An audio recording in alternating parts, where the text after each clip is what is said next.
اعوذ باللہ من الشیطان الرجیم، بسم اللہ الرحمن الرحیم۔ السلام علیکم ورحمۃ اللہ وبرکاتہ۔ ناظرین، آپ دیکھ رہے ہیں توقیر احمد کھوکھر یوٹیوب چینل۔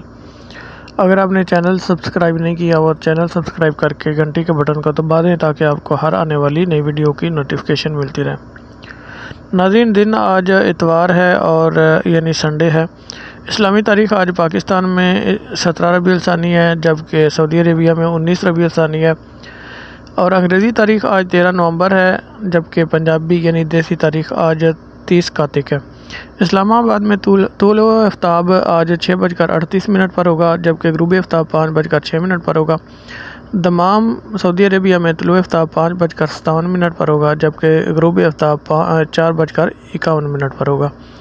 ہمیشہ کی طرح آج بھی آپ سے ریکویسٹ ہے کہ 313 مرتبہ درود پاک اور 10 قرآنی آیات کم از کم ضرور تلاوت کریں، اور صبح شام یہ الفاظ جو ہے وہ 3 مرتبہ ضرور دہرائیں۔ بسم اللہ الرحمن الرحیم۔ رضیت باللہ ربا وبالاسلام دینا وبمحمد نبیا صلی اللہ علیہ وآلہ وسلم۔ رضیت باللہ ربا وبالاسلام دینا وبمحمد نبیا صلی اللہ علیہ وآلہ وسلم۔ رضیت باللہ ربا وبالاسلام دینا وبمحمد نبیا صلی اللہ علیہ وآلہ وسلم۔ ناظرین، المستدرک الحاکم میں حدیث پاک ہے، نبی کریم صلی اللہ علیہ وسلم نے ارشاد فرمایا، جو شخص صبح و شام 100 مرتبہ سبحان اللہ و بحمدہ پڑھے، اس کے تمام گناہ بخش دیے جاتے ہیں، اگرچہ اس کے گناہ سمندر کی جھاگ کے برابر ہوں۔ تو یہ الفاظ جو ہیں یعنی سبحان اللہ و بحمدہ، ان کو کم از کم 100 مرتبہ صبح 100 مرتبہ شام پڑھنے کی بھی روٹین بنا لیں۔ نبی اکرم صلی اللہ علیہ وسلم کا ارشاد ہے کہ ہر بیماری کے لیے دوائی ہے۔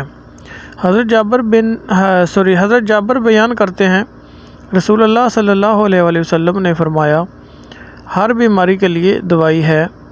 جب دوائی بیماری کے موافق ہو جاتی ہے تو مریض اللہ کے حکم سے صحت یاب ہو جاتا ہے۔ تو ناظرین، نبی کریم صلی اللہ علیہ وآلہ وسلم کے ارشاد کے مطابق ہر بیماری کی دوائی ہے۔ تو اللہ تبارک و تعالیٰ کے پیارے نبی صلی اللہ علیہ وآلہ وسلم کا جو فرمان ہے وہ حق ہے اور سچ ہے، لیکن ہماری بیماری کے مطابق ہماری دوائی جو ہے وہ موافق آتی ہے، تب ہی اس کا علاج ممکن ہے۔ تو اللہ تبارک و تعالیٰ ہمیں تمام بیماریوں سے محفوظ رکھے۔ اللہ تبارک و تعالیٰ تمام بیماروں کو شفائے کاملہ عاجلہ نصیب فرمائے، اور اللہ تبارک و تعالیٰ تمام اللہ پاک سے دعا ہے کہ تمام پردیسیوں کی خیر عطا فرمائے۔ ہر چینل پہ موجود ہر ممبر کی اللہ تبارک و تعالیٰ جائز حاجات پوری فرمائے۔ اللہ تعالیٰ سے دعا ہے کہ والدین کے سائے ہمیشہ ہمارے سروں پر قائم رہیں، اور جن کے والدین اس دنیا فانی سے جا چکے ہیں، اللہ تبارک و تعالیٰ ان کو جنت الفردوس میں عرف والا مقام عطا فرمائے۔ اللہ تعالیٰ سے یہ بھی دعا ہے کہ ہمیں ہمیشہ نیک اعمال کرنے کی توفیق عطا فرمائے رکھے، اور انشاءاللہ اگلی ویڈیو میں ملتے ہیں، تب تک کے لیے اجازت دیں۔ اللہ حافظ۔